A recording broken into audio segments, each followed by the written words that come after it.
તો આજે આપણે બનાવવા જઈ રહ્યા છીએ સરસ મજાનું ટેસ્ટફુલ બટાકાનું ગ્રેવીવાળું ચટપટું શાક.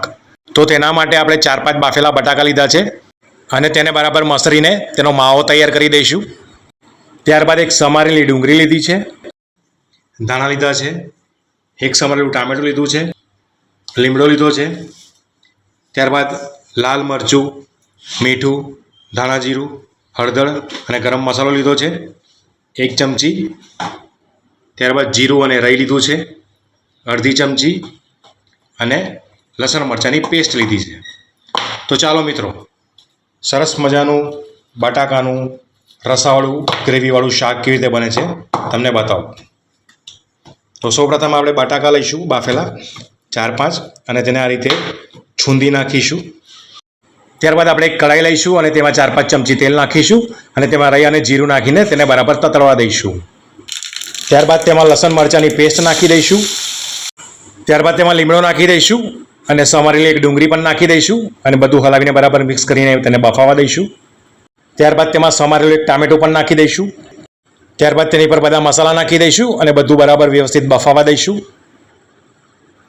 ત્યારબાદ આપણે જે બટાકાનો માવો તૈયાર કર્યો હતો તેમાં 1 ગ્લાસ પાણી નાખી દઈશું. બાફેલા બટાકાના માવાને બરાબર પાણીમાં મિક્સ કરી દઈશું. ત્યારબાદ આપણે જે ગ્રેવી તૈયાર કરી છે તેમાં નાખી દઈશું.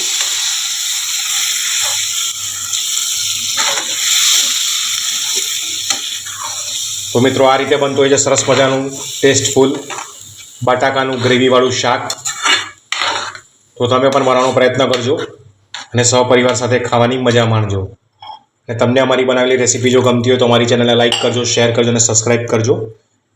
અને કમેન્ટમાં કહેજો કે તમને અમારી બનાવેલી રસોઈ કેવી લાગે છે તે. હવે આપણે તેની પર સરસ મજાના ધાણા નાખી દઈશું.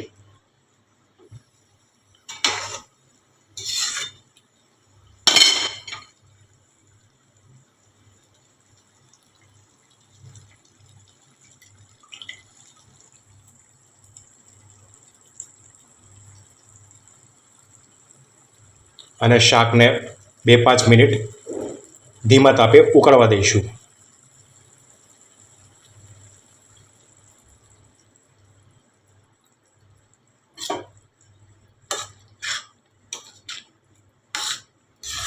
તો તમે જોઈ રહ્યા છો મિત્રો કે આ રીતે બનતું હોય છે સરસ મજાનું ટેસ્ટફુલ ગ્રેવીવાળું બટાકાનું રસાવાળું શાક. તો તમે પણ બનાવવાનો પ્રયત્ન કરજો. સરસ મજાનું ટેસ્ટફુલ ગ્રેવીવાળું બટાકાનું શાક. તો તૈયાર છે આપણું સરસ મજાનું ટેસ્ટફુલ ચટપટું ગ્રેવીવાળું બટાકાનું શાક.